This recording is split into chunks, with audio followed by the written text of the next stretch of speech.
মৰমৰ ছাত্ৰ ছাত্ৰীসকল, তো ইয়াত আমি pre board examination Kamrup 2023-24 class 10 subject general science BSA questions answer. তো BSA যিবিলাক প্ৰশ্ন আছে গোটেইকেইটা প্ৰশ্নৰ এনচাৰ এই ভিডিঅ'টোত আমি সমাধান দিম, ইয়াৰ আলোচনা কৰিম। গতিকে ইয়াত আমাৰ যিকেইটা প্ৰশ্ন আছে 46-ৰ পৰা 66লৈকে এই গোটেইকেইটা প্ৰশ্নৰ আমি এনচাৰ কৰিম এতিয়া এই ভিডিঅ'টোত। এই ভিডিঅ'টো আপোনালোকে চাই থাকক আৰু ভিডিঅ'টো চাই ভাল লাগিলে প্লিজ চেনেলটো ছাবস্ক্ৰাইব কৰি দিব, লাইক কৰিব, শ্বেয়াৰ কৰিব। ধন্যবাদ। গতিকে ভিডিঅ'টো আমি এতিয়া আৰম্ভ কৰোঁ। 1 নম্বৰ প্ৰশ্নত কোৱা হৈছে যে তলত দিয়া ৰাসায়নিক বিক্ৰিয়াবোৰ সন্তুলন কৰা। ইয়াত দুটা বিক্ৰিয়া দিছে, নাম্বাৰ A চিলভাৰ ব্ৰমাইড আৰু চিলভাৰ প্লাছ ব্ৰমিন, আৰু B নম্বৰ দিছে আইৰন প্লাছ H2O আৰু আইৰন অক্সাইড প্লাছ H2। এই দুটা সন্তুলন কৰিব লাগে। গতিকে আমি এতিয়া এইটো সন্তুলন কৰোঁ আহা। তো ইয়াত চিলভাৰ ব্ৰমাইড আৰু চিলভাৰ প্লাছ ব্ৰমিন, ইয়াত আমাৰ কি হৈছে, এইটো আমি সন্তুলন কৰিছোঁ যে ইয়াত ব্ৰমিন আমাৰ দুটা আছে, যাৰ কাৰণে ইয়াত 2 দিব লাগিব, আৰু ইয়াত 2 দিলে চিলভাৰটো আমাৰ দুটা হৈ যায়, তাৰ কাৰণে ইয়াতে আমি 2 দিব লাগিব, চিলভাৰ দুটা হৈছে। তো ইয়াত দুটা চিলভাৰ মিলিছে, ব্ৰমিন দুটা ব্ৰমিন ইয়াতে আছে, গতিকে এইখিনি আমাৰ সন্তুলন কৰা হ'ল। তাৰপিছত আইৰন প্লাছ H2O আৰু আইৰন অক্সাইড প্লাছ H2, ইয়াত আইৰন আছে 3টা, ইয়াত আমি 3 দিব লাগিব, 3টা ইয়াত 3 দিলে আমাৰ কি হ'ব, তাৰপিছত ইয়াত অক্সিজেন আছে 4টা, গতিকে ইয়াত আমাৰ 4 দিব লাগিব, 4টা অক্সিজেন হ'ল, কিন্তু 4 দুগুণে 8টা হাইড্ৰোজেন হ'ল। ইয়াত দুটা আছিলে, গতিকে ইয়াত 4 দিলে 4 দুগুণে হাইড্ৰোজেন 8টা হৈ যাব, গতিকে আমাৰ গোটেইকেইটা মিলি যাব তেনেকে। তো এইটো আছিল আমাৰ 46 নম্বৰ প্ৰশ্নটোৰ এনচাৰ। এতিয়া আমি 47 নম্বৰ প্ৰশ্নটো সমাধান কৰিম। 47 নম্বৰ প্ৰশ্নত কোৱা হৈছে যে তাপ বৰ্জী আৰু তাপগ্ৰাহী ৰাসায়নিক বিক্ৰিয়া কাক বোলে, এটাকে উদাহৰণ দিয়া। তো ইয়াত আমাৰ দুটা লিখিব লাগে, তাপবৰ্জী আৰু তাপগ্ৰাহী ৰাসায়নিক বিক্ৰিয়া কাক বোলে। এতিয়া আমি ইয়াৰ এনচাৰ চাম। ইয়াত তাপবৰ্জী বিক্ৰিয়া যিবোৰ বিক্ৰিয়াত বিক্ৰিয়াজাত পদাৰ্থ উৎপন্ন হোৱাৰ লগতে তাপৰ উদ্ভৱ হয় সেইবোৰক তাপবৰ্জী বিক্ৰিয়া বোলে, যেনে প্ৰাকৃতিক গেছৰ দহন, যিটো আমি মিথেন গেছ বুলি কওঁ, মিথেন গেছ CH4 ইয়াৰ সংকেত। ইয়াত অক্সিজেনৰ পৰিৱেশত ইয়াত জ্বলালে কি হয়, কাৰ্বন ডাই অক্সাইড আৰু পানী উৎপন্ন হয়, আৰু ইয়াত কি হয়, তাপ উদ্ভৱ হয়, অৰ্থাৎ ইয়াৰ পৰা তাপ নিৰ্গত হয়, তাপ ওলাই যায়। এইটো এটা তাপবৰ্জী ৰাসায়নিক বিক্ৰিয়া। আৰু তাপগ্ৰাহী ৰাসায়নিক বিক্ৰিয়া যিবোৰ বিক্ৰিয়াত শক্তি শোষিত হয় তেনেবোৰ বিক্ৰিয়াক তাপগ্ৰাহী বিক্ৰিয়া বুলি কোৱা হয়, অৰ্থাৎ তাপ দি বিক্ৰিয়াটো সংঘটিত কৰা হয়। যেনেকৈ চিলভাৰ ব্ৰমাইডত সূৰ্যৰ পোহৰত পৰিলে ই চিলভাৰ আৰু ব্ৰমিনলৈ কি হয়, বেলেগ বেলেগ হৈ যায়, গতিকে এইটো এটা তাপগ্ৰাহী। ইয়াত সূৰ্যৰ পোহৰৰ কি কৰে, তাপ দিয়ে, তাৰ ফলত এই বিক্ৰিয়াটো সংঘটিত হয়, এইটো এটা তাপগ্ৰাহী ৰাসায়নিক বিক্ৰিয়া। গতিকে 47 নম্বৰ প্ৰশ্নটোৰ এনচাৰ আমি পালোঁ। এতিয়া 48 নম্বৰ প্ৰশ্নটোৰ এনচাৰ আমি উলিয়াম। তো 48 নম্বৰ প্ৰশ্নটোত কোৱা হৈছে যে প্ৰহমন বিক্ৰিয়া কি, এটা উদাহৰণ দিয়া। প্ৰহমন বিক্ৰিয়া কি, এটা উদাহৰণ দিব দিছে। তো ইয়াৰ এনচাৰটো হ'ল 48 নম্বৰ এনচাৰ। প্ৰহমন বিক্ৰিয়া এচিড আৰু ক্ষাৰকৰ বিক্ৰিয়াত লৱণ আৰু পানী উৎপন্ন হয়, এই বিক্ৰিয়াক প্ৰহমন বিক্ৰিয়া বোলে। যেনে ছডিয়াম হাইড্ৰক্সাইড, এইটো এটা ক্ষাৰক, প্লাছ HCl, এইটো এটা এচিড। এই দুটা বিক্ৰিয়াৰ ফলত কি হৈছে, ছডিয়াম ক্লৰাইড, এইটো এটা লৱণ, আৰু H2O, এইটো পানী গঠন হৈছে, গতিকে এইটোকেই প্ৰহমন বিক্ৰিয়া বুলি কোৱা হয়। এতিয়া আমি 48 নম্বৰ প্ৰশ্নৰ এনচাৰ কৰিলোঁ। এতিয়া 49 নম্বৰ প্ৰশ্নটোৰ এনচাৰ কৰিম। ইয়াত 49 নম্বৰ প্ৰশ্নত কোৱা হৈছে যে এচিড এটাৰ জলীয় দ্ৰৱই কিয় বিদ্যুৎ পৰিবহন কৰে, ব্যাখ্যা কৰা। তো এচিডৰ দ্ৰৱই কিয় বিদ্যুৎ পৰিবহন কৰিব পাৰে, এইটো কাৰণটো হ'ল, আমাৰ এনচাৰটো হ'ল যে এচিড এটাৰ জলীয় দ্ৰৱই হাইড্ৰোজেন আয়ন অৰ্থাৎ H+ কেটায়ন মুক্ত কৰে, আৰু এই আয়নবোৰ আধানৰ বাহক হোৱা বাবে এচিড এটাৰ জলীয় দ্ৰৱই বিদ্যুৎ পৰিবহন কৰিব পাৰে। তো এইটো আছিল এইটোৰ এনচাৰ। এতিয়া আমি 50 নম্বৰ প্ৰশ্নটোৰ এনচাৰ কৰিম। 50 নম্বৰ প্ৰশ্নত কোৱা হৈছে তলত দিয়া যৌগসমূহৰ নাম লিখা। ইয়াত দিয়া আছে কাৰ্বন 3টা দিয়া আছে। কাৰ্বন চাৰটো হল ইয়াত আমাৰ এনসাৰটো দিয়া আছে যে এই নম্বৰত এটো দুটা তিনটা এটা কাৰ্বন দুটা কাৰ্বন তিনটা কাৰ্বন চাৰিটা কাৰ্বন।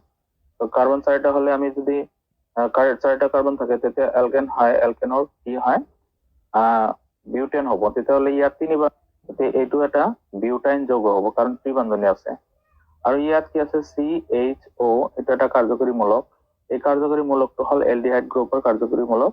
গতিকে ইয়াত আমাৰ কাৰ্বন দুটা আছে, গতিকে ইথেন হ'ব। ইথেনৰ লগত এই CHO আছে, গতিকে এইটোৰ কাৰণে নেল আহিব, অৰ্থাৎ ইথানেল। এটা এটা কি হ'ব ইথানেল, ইয়াৰ নাম হ'ব ইথানেল। ইথানেল আৰু এইটো হ'ব আমাৰ বিউটাইন। বিউটাইন এইটো আছিল 50 নম্বৰ প্ৰশ্নটো আনসাৰ। আমি এতিয়া 51 নম্বৰ প্ৰশ্নটো সমাধান কৰিম। তো 51 নম্বৰ প্ৰশ্নটোত কৈছে মেণ্ডেলিভৰ শ্ৰেণী বিভাজনৰ সীমাবদ্ধতাসমূহ কি কি, সীমাবদ্ধতাসমূহ লিখা। তো এইটো হল আমাৰ প্ৰশ্ন। তো এইটোৰ এনসাৰটো আমাৰ ইয়াতে আছে। ইয়াত লিখা হৈছে যে মেণ্ডেলিভৰ শ্ৰেণী বিভাজনৰ সীমাবদ্ধতা। 1 নম্বৰত মেণ্ডেলিভে হাইড্ৰজেনক সঠিক স্থান দিব পৰা নাছিল। মেণ্ডেলিভে মৌলবোৰক পাৰমাণৱিক ভৰৰ ঊৰ্ধ্বক্ৰমত শ্ৰেণীভুক্ত কৰিছিল, কিন্তু কিছুমান ক্ষেত্ৰত বেছি পাৰমাণৱিক ভৰৰ মৌল এটা আপেক্ষিকভাৱে কম ভৰৰ মৌলৰ আগত স্থান পাইছিল। মেণ্ডেলিভে সমস্থানিকৰ বিষয়ে কোনো ধাৰণা দিব পৰা নাছিল। এই তিনিটা আছিল মেণ্ডেলিভৰ শ্ৰেণী বিভাজনৰ সীমাবদ্ধতা। এইটো আছিল আমাৰ 51 নম্বৰ প্ৰশ্নৰ এনসাৰ। এতিয়া আমি 52 নম্বৰ প্ৰশ্নটো সমাধান কৰিম। তো 52 নম্বৰ প্ৰশ্নটো হৈছে যে আমাৰ তেজত থকা শ্বেতকণাবিধৰ নাম কি, ইয়াৰ কাৰ্য কি। আমাৰ তেজত থকা শ্বাসকণাবিধৰ নাম কি, ইয়াৰ কাৰ্য কি। গতিকে ইয়াৰ এনসাৰটো হল আমাৰ তেজত থকা শ্বাসকণাবিধৰ নাম হল হিমোগ্লোবিন। ইয়াৰ কাৰ্য হল তেজৰ ৰং ৰঙা কৰি ৰখা আৰু অক্সিজেন কঢ়িয়াই লোৱা। এইখিনি আছিলে 52 প্ৰশ্ন আনসাৰ। এতিয়া আমি 53 নম্বৰ প্ৰশ্নটো সমাধান উলিয়াম। 53 নম্বৰ প্ৰশ্নটোত কোৱা হৈছে যে স্নায়ুতন্ত্ৰৰ দ্বাৰা আমাৰ শৰীৰত স্নায়ু বাৰ্তা বা উদ্দীপনা কেনেদৰে বিভিন্ন অংগলৈ প্ৰেৰিত হয়। গতিকে এইটো প্ৰশ্নৰ এনসাৰটো হল স্নায়ুতন্ত্ৰই মগজু আৰু শৰীৰৰ বাকী অংশৰ মাজত সংকেত প্ৰেৰণ কৰে, য'ত আভ্যন্তৰীণ অংগসমূহ অন্তৰ্ভুক্ত। এই স্নায়ুতন্ত্ৰৰ কাৰ্যকলাপে গতিশীলতা, উশাহ লোৱা, দেখা, চিন্তা কৰা আৰু বহুতো ক্ষমতা নিয়ন্ত্ৰণ কৰে। এইখিনি আছিলে এই প্ৰশ্নটোৰ সমাধান, 53 নম্বৰ প্ৰশ্নটোৰ সমাধান। এতিয়া আমি 54 নম্বৰ প্ৰশ্নটোৰ সমাধান উলিয়াম। 54 নম্বৰ প্ৰশ্নটোত কোৱা হৈছে যে কোনো জীৱৰ বাবে ৰেণুৰ দ্বাৰা বংশ বিস্তাৰ কৰাটো কেনেদৰে লাভদায়ক। তো 54 নম্বৰ প্ৰশ্নটোৰ সমাধান বা এনসাৰ ইয়াত যে ৰেণুবিলাকৰ পৰাই ৰাইজোপাছৰ সৃষ্টি হয়। এই ৰেণুসমূহ হল জনন কোষ। ৰেণুসমূহ দাঁত আবেৰেৰে সুৰক্ষিত হৈ থাকে। পিছত যেতিয়া ইহঁত কোনো সেমেকা পৃষ্ঠৰ সংস্পৰ্শলৈ আহে, তেতিয়া ইহঁতে ব্যক্তিগত জীৱ হিচাপে বৃদ্ধি পাবলৈ ধৰে। কোনো নতুন জীৱৰ সৃষ্টিৰ বাবে ৰেণুসমূহ আন কোষৰ লগত যোজিত হোৱাৰ প্ৰয়োজন নহয়। গতিকে ৰেণুৰ সহায়ত হোৱা প্ৰজনন প্ৰক্ৰিয়া জটিলতা কম আছে। এইখিনি আছিলে আমাৰ 54 প্ৰশ্নটোৰ সমাধান। এতিয়া আমি 55 নম্বৰ প্ৰশ্নটো সমাধান কৰিম। আমাৰ 55ত কোৱা হৈছে আৰ্জিত আৰু বংশানুক্ৰমিক চৰিত্ৰ বুলিলে কি বুজা। 55 প্ৰশ্নটোৰ এনসাৰ হল ইয়াত লিখা হৈছে যে আৰ্জিত চৰিত্ৰ যিবোৰ চৰিত্ৰ কোনো জীৱ বা ব্যক্তিয়ে জীৱনকালত কি হয় পৰিৱেশৰ পৰা অৰ্জন কৰা বা গঢ়ি তোলা বৈশিষ্ট্য। এইটো এটা প্ৰজন্মৰ পৰা আন এটা প্ৰজন্মলৈ স্থানান্তৰ নহয়। আৰু বংশানুক্ৰমিক চৰিত্ৰ হল যিবোৰ চৰিত্ৰ জন্মৰ পৰাই সময়ৰ পৰাই থাকে, এইটো এটা প্ৰজন্মৰ পৰাই আন এটা প্ৰজন্মলৈ বিয়পি পৰে। এইখিনি আছিলে 55 প্ৰশ্নটোৰ এনসাৰ। এতিয়া আমি 56 নম্বৰ প্ৰশ্নটো এনসাৰ উলিয়াম।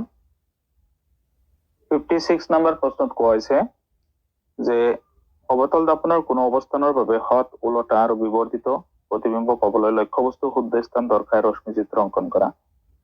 তো ইয়াৰ কাৰণে আমাৰ হ্ৰদ প্ৰতিবিম্ব আৰু ওলোটা আৰু বিবৰ্ধিত হ'ব লাগে অবতল দাপনৰ ক্ষেত্ৰত। তো ইয়াত আমাৰ যিটো চাৰ্ট দি আছে এই চাৰ্টটো চালে হৈ যাব যে ইয়াত আমাৰ দিছে অবতল দাপনৰ এখনৰ প্ৰতিবিম্বৰ গঠন। এই লক্ষ্যবস্তু যেতিয়া আমি কি কৰো চি আৰু এফৰ মাজত ৰাখো, অৰ্থাৎ পাঁচকেন্দ্ৰ আৰু ফকাছৰ মাজত ৰাখো, তেতিয়া চিৰ পৰা আঁতৰত গঠিত হয়, এইটো বিবৰ্ধিত হয় আৰু হ্ৰদ আৰু ওলোটা হয়। গতিকে আমাৰ বিবৰ্ধিত হলে হ্ৰদ ওলোটা হলে এইটো আমাৰ ক'ত ৰাখিব লাগে লক্ষ্যবস্তু চি আৰু এফৰ মাজত। গতিকে এইটো আছিল আমাৰ প্ৰশ্নটোৰ সমাধান আৰু ইয়াৰ চিত্ৰ আমি দেখুৱাইছো ইয়াতে। এইটো আমাৰ চিত্ৰটো হ'ব যে চি আৰু এফৰ মাজত এই চিত্ৰটো আমাৰ হ'ব। গতিকে বিবৰ্ধিত চিত্ৰ হ'ব, এইটো আমাৰ প্ৰতিবিম্ব লক্ষ্যবস্তুটোতকৈ ডাঙৰ।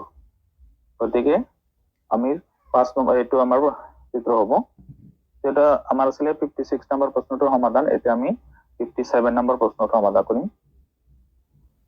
57 নম্বৰ প্ৰশ্নটোত কোৱা হৈছে নিকট দৃষ্টি দোষ কি, ইয়াৰ দুটা কাৰণ উল্লেখ কৰা। তো এই প্ৰশ্নটোৰ এনসাৰটো হ'ল যে নিকট দৃষ্টি দোষ হ'ল চকুয়ে দূৰৰ বস্তু ভালদৰে দেখা নাপায় বা ম্লান দেখে।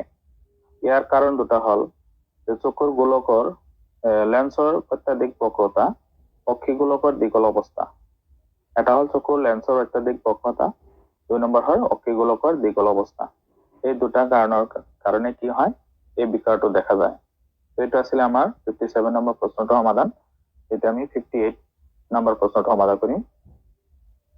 তো 58 নম্বৰ প্ৰশ্নটোত কোৱা হৈছে যে 20 ভল্ট বিভৱভেদৰ দুটা বিন্দুৰ মাজেৰে 10 কুলম আদান চালিত কৰোঁতে কিমান কাৰ্য সম্পন্ন কৰিব লাগিব। এইটো সমাধান হ'ল ইয়াত আমাৰ দিয়া আছে যে V = 20 ভল্ট আৰু আদান 10 কুলম, W কাৰ্য কিমান উলিয়াব লাগে এইটো। তো ইয়াত আমাৰ W সূত্ৰটো হ'ব W = V × Q। তো ইয়াত V মান হ'ল 20 × Q হ'ল 10, তো দুটা মিলি পূৰণ কৰিলে কিমান হ'ব 200 জুল। 200 জুল কাৰ্য কৰিব লাগিব। এইখিনি সমাধান আছিল। এতিয়া আমি 59 প্ৰশ্নটোৰ সমাধান চাওঁ। 59 প্ৰশ্নটোত কোৱা হৈছে উমৰ সূত্ৰটো লিখা আৰু ইয়াৰ গাণিতিক ৰূপ লিখা। এইটো প্ৰশ্নৰ সমাধান হ'ল যে উমৰ সূত্ৰটো হ'ল উষ্ণতা স্থিৰ থকা অৱস্থাত বৰ্তনীত সংযোজিত প্ৰদত্ত ধাতুৰ তাৰ এডালৰ দুই মূৰৰ মাজৰ বিভৱভেদ V তাঁৰডালৰ মাজেৰে যোৱা প্ৰবাহ আইৰ সমানুপাতিক। ইয়াৰ গাণিতিক ৰূপ হ'ল V ডাইৰেক্টলি প্ৰপৰ্শনেল টু I। তো V সমানুপাতিক I, অৰ্থাৎ V = I আৰ ইয়াত R সমানুপাতিক দ্ৰৱক এক ৰোধ বুলিও কোৱা হয়। এইখিনি আছিলে এই প্ৰশ্ন 59 প্ৰশ্নটোৰ সমাধান। আমি 60 নম্বৰ প্ৰশ্নটো সমাধান কৰিম। 60 নম্বৰ প্ৰশ্নটোত কোৱা হৈছে যে সলিনয়েড কি, সলিনয়েডে কেনেদৰে চুম্বকৰ দ্বাৰা আচৰণ কৰে। এইটো প্ৰশ্নৰ সমাধান হ'ল ইয়াত লিখা হৈছে সলিনয়েড হ'ল জোঙা আকৃতিৰ ঘনকৈ মেৰিয়াই ৰখা অন্তৰিত তামৰ তাৰৰ বহুতো বৃত্তাকাৰ পাকৰ কুণ্ডলীক সলিনয়েড বোলে। ইয়াৰ মাজেৰে বিদ্যুৎ প্ৰবাহ চালিত হলে ই দণ্ড চুম্বকৰ দৰে আচৰণ কৰে। তো এইখিনি আছিলে 60 নম্বৰ প্ৰশ্নটোৰ সমাধান। এতিয়া আমি 61 নম্বৰ প্ৰশ্নটোৰ সমাধান উলিয়াম। 61 নম্বৰ প্ৰশ্নত কৈছে আদৰ্শ জ্বালানিৰ দুটা বৈশিষ্ট্য লিখা। তো আদৰ্শ জ্বালানি দুটাৰ বৈশিষ্ট্য হ'ল ইয়াত দিয়া আছে যে আদৰ্শ জ্বালানিৰ দুটা বৈশিষ্ট্য হ'ল সহজতে উপলব্ধ, যিটো সঞ্চয় আৰু পৰিবহন সহজসাধ্য। এই দুটা হ'ল আদৰ্শ জ্বালানিৰ বৈশিষ্ট্য। তো এইটো আছিল আমাৰ 61 নম্বৰ প্ৰশ্নৰ সমাধান। এতিয়া আমি 62 নম্বৰ প্ৰশ্নটোৰ সমাধান উলিয়াম। তো 62 নম্বৰ প্ৰশ্নটোত কোৱা হৈছে যে পৰিস্থিতিতন্ত্ৰৰ বিয়োজকৰ ভূমিকা লিখা। এই প্ৰশ্নটোৰ সমাধান হ'ল পৰিস্থিতিতন্ত্ৰত বিয়োজকৰ ভূমিকা হ'ল মৃত উদ্ভিদ আৰু প্ৰাণী তথা বৰ্জিত পদাৰ্থসমূহৰ পচন আৰু বিয়োজনত সহায় কৰি পৰিৱেশক নিকা কৰি ৰাখে। 2 নম্বৰত মাটিৰ প্ৰাকৃতিক উৰ্বৰতা পুনৰাই ঘূৰাই আনে। মৃত বৰ্জিত পদাৰ্থবোৰৰ বিয়োজনৰ দ্বাৰা উৎপন্ন হোৱা পোষক দ্ৰব্যবোৰ মাটিয়ে ধৰি ৰাখে, যিটোৱে মাটিৰ উৰ্বৰতা বৃদ্ধি কৰে। এটা আছিল 62 নম্বৰ প্ৰশ্নটোৰ সমাধান। এতিয়া আমি 63 নম্বৰ প্ৰশ্নটোৰ সমাধান উলিয়াম। 63 নম্বৰ প্ৰশ্নত কৈছে বনাঞ্চল আৰু বন্যপ্ৰাণীৰ যিকোনো দুটা অংশীদাৰৰ নাম লিখা। তো এই প্ৰশ্নটোৰ সমাধান হল বনাঞ্চল আৰু বন্যপ্ৰাণী যিকোনো দুটা অংশীদাৰৰ নাম হল বনাঞ্চলত বা বনাঞ্চলৰ কাষৰীয়া অঞ্চলত বসবাস কৰা মানুহবোৰ বনজ সম্পদৰ ওপৰত নিৰ্ভৰশীল। 2 নম্বৰ হৈছে ভূমিৰ গৰাকী আৰু চৰকাৰৰ বন বিভাগে বনজ সম্পদৰ নিয়ন্ত্ৰণ কৰে। এই দুটা অংশীদাৰ হল। এতিয়া আমি 64 নম্বৰ প্ৰশ্নটো সমাধান উলিয়াম। 64 নম্বৰ প্ৰশ্নত কোৱা হৈছে উভয়ধৰ্মী অক্সাইড কি? ইয়াৰ উদাহৰণ দিয়া। উদাহৰণ ইয়াৰ এনসাৰটো হল যে যিবোৰ অক্সাইড এচিড আৰু ক্ষাৰ উভয়ৰ লগত বিক্ৰিয়া কৰি লৱণ আৰু পানী উৎপন্ন কৰে। আৰু ইয়াৰ উদাহৰণ হল aluminium oxide plus HCl, aluminium chloride এইটো লৱণ আৰু H2O পানী উৎপন্ন কৰে। এইটো আছিল 64 নম্বৰ প্ৰশ্নটোৰ সমাধান। এতিয়া আমি 65 নম্বৰ প্ৰশ্নটোৰ সমাধান উলিয়াম। 65 নম্বৰ প্ৰশ্নটোত কোৱা হৈছে যে শক্তি যোগান ধৰা অৰ্থে বিভিন্ন জীৱবোৰত কি বেলেগ বেলেগ প্ৰক্ৰিয়াৰ দ্বাৰা গ্লুকোজ জাৰণ ঘটে। ইয়াৰ এনসাৰটো হল যে সবাত শোষণ আৰু অবাত শোষণৰ দ্বাৰা গ্লুকোজনৰ কি হয়? বিভংগন হয়, জাৰণ ঘটে। এইটো আছিল প্ৰশ্নটোৰ 65 প্ৰশ্নটোৰ সমাধান। এতিয়া আমি 66 নম্বৰ প্ৰশ্নটোৰ সমাধান উলিয়াম। এইটো আমাৰ একেবাৰে শেষৰ প্ৰশ্ন, গতিকে এই প্ৰশ্নটো আমি চাওঁ। 66 নম্বৰ প্ৰশ্নটোত কৈছে যে সমতল দাপোন এখনে +1 বিবৰ্ধন দিয়ে। ইয়াৰ অৰ্থ কি? অৱতল লেন্স এখনৰ ফকাচ দূৰত্ব 15 সেন্টিমিটাৰ।